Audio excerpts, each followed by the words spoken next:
बुखार आ जाए। अरे सीधे सीधे बोलो ना जलेबी भाई।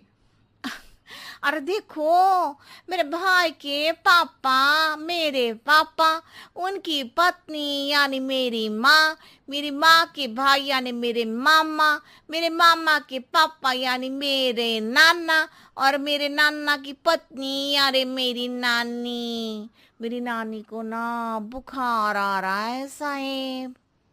अरे जलेबी भाई, तुम 2 नहीं 10 दिन की छुट्टी ले लो। बस अगली बार से ना ऐसी छुट्टी मांगना हो तो अनुराधा से मांगना, मुझसे नहीं। ठीक है। एक और बात साहेब। एक और बात सुनी तो मुझे पागल खाने जाना पड़ेगा। अरे पागल खाने क्यों जाओगे आप? अरे चावल ही खा लो। अरे जलेबी भाई, दिमाग का ढोकला मत बनाओ, जाओ यहाँ से प्लीज। वर्मा जी जलेबी बाई की घूमी बातों से जान बचाने के लिए उसे लंबी छुट्टी दे देते हैं और अनुराधा को बताते हैं। अरे आज तो उसने मेरे दिमाग के तार ही उलझा दिए। कितना घुमा घुमा के बात करती है जलेबी बाई। अरे तुम कहो तो मैं तुम्हारा हाथ बंटवा दूंगा घर के काम में, लेकिन जलेबी बाई को तो और झेल नहीं सकता मैं भाई। अरे शांत हो जाओ, मैं संभाल लिया करूंगी उसे। लोड मत लो आप उसका। हाँ हाँ, तुम संभाल लेना उसको, वरना मुझे नहीं संभाल पाओगे। मुझे आगरा के पागल खाने में ही भर्ती होना पड़ेगा। आगरा क्यों जाना? मुझे तो लगता है जलेबी बाई इस घर में थोड़े दिन और रही तो हमारा घर ही एक मशहूर पागल खाना बन जाएगा। तो दूसरी काम वाली ढूंढ ले क्या? अरे आजकल तो हर काम वाली बाई जलेबी जितनी ही टेढ़ी होती है। निकालेंगे नहीं, सिखा लेंगे उसको हम। लंबी छुट्टी के बाद जलेबी बाई घर आती है। अरे आ गई जलेबी बाई, नानी कैसी है तुम्हारी? और वो जो दो के पहले आता है और जो जीरो के बाद आता है। अब एक, हाँ एक नंबर है। अच्छा, क्या हुआ था उनको? जो दिल टूटने पर होता है ना, चोट लगने पर होता है, पगार का पैसा कटने पर भी होता है। अरे क्या होता है? बुरा लगता है। अरे जो सर में होता है, पेट में होता है, और जिसे सही करने के लिए ना आदमी को डॉक्टर के पास ही जाना पड़ता है। दर्द? हाँ, दर्द हुआ था उनका हाथ पैर में। अच्छा बस, मेरे दिमाग में दर्द होने लगा तुम्हारी जलेबी जैसी बातें सुनकर। एक काम करो, ऊपर गेहूं की पोटली रखी है, तुम जल्दी से लेकर आओ, आज आटा पिसवाना है।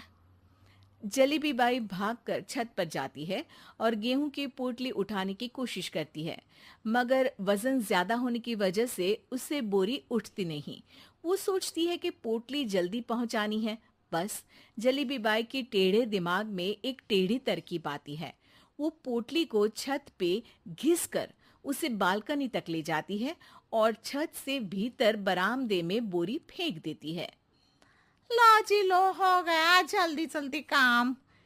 नीचे पहुंचती है तो देखती है कि अनुराधा वहां उसे गुस्से से देख रही है और नीचे पूरा गेहूं बिखरा पड़ा है। ये क्या किया? अरे पोटली में वजन ज्यादा था, आपने कहा था जल्दी से ले आओ, तो इससे जल्दी कैसे करती मैं बताओ तो। हाँ, अरे एक काम तो सीधा करो, अब क्या करेंगे इन गेहूं का? सब सत्यानाश कर दिया। अनुराधा सोच लेती है कि अब इस जलेबी को सीधा करना ही पड़ेगा, वरना बहुत परेशानी हो जाएगी। जलेबी बाई फिर भी सुधरती नहीं है। रोज कोई घूमी फिरी बात से वर्मा जी के दिमाग में शॉर्ट सर्किट करती है, तो कभी अनुराधा के काम बिगाड़ती। जैसे कमरे में झाड़ू लगाने का कहने पर कमरों की दीवारों पर झाड़ू टांग के कहती, लगा दी कमरे में झाड़ू। देखते ही देखते ये महीना खत्म हो जाता है। अरे दीदी, पैसे दे दो ना। पैसे तो नहीं है। पैसे नहीं है का मतलब? पैसे तो होते ही है ना घर में। अरे भरोसा नहीं है तो पूरे घर में ढूंढ के बता दे कहाँ पैसे हैं, मिल जाएगी तुम्हें। अबे ढूंढ के लाई मैं। जलेबी जल्दी से अनुराधा का पर्स लेकर आती है। अरे इसमें है ना पैसा। अरे मुझे तो नहीं दिख रहा।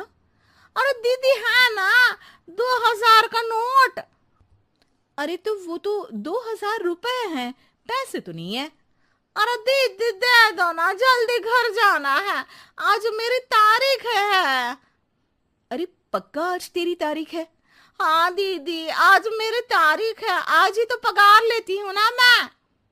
देखो आज तो 1 तारीख है, तेरी तारीख तो है नहीं आज। अरे दीदी दे दो ना, घुमा क्यों रही हो इतना। अच्छा कितनी पगार है तुम्हारी?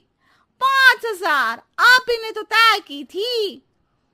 5 मतलब जो 4 के बाद आता है और 4 के पहले। हाँ हाँ दीदी। 5 वही जो 3 में 2 जोड़ के होता है। अरे हाँ दीदी हाँ। 5 वही ना जो 10 में से 5 घटाने पर होता है। अरे दीदी मैं समझ गई, अब आपको कभी नहीं घुमाऊंगी। प्लीज जल्दी से पैसे दे दो ना, सारी। और अब ना ये जलेबी बिल्कुल सीधी हो जाएगी कसम से। जलेबी बाई की अकल ठिकाने आ जाती है।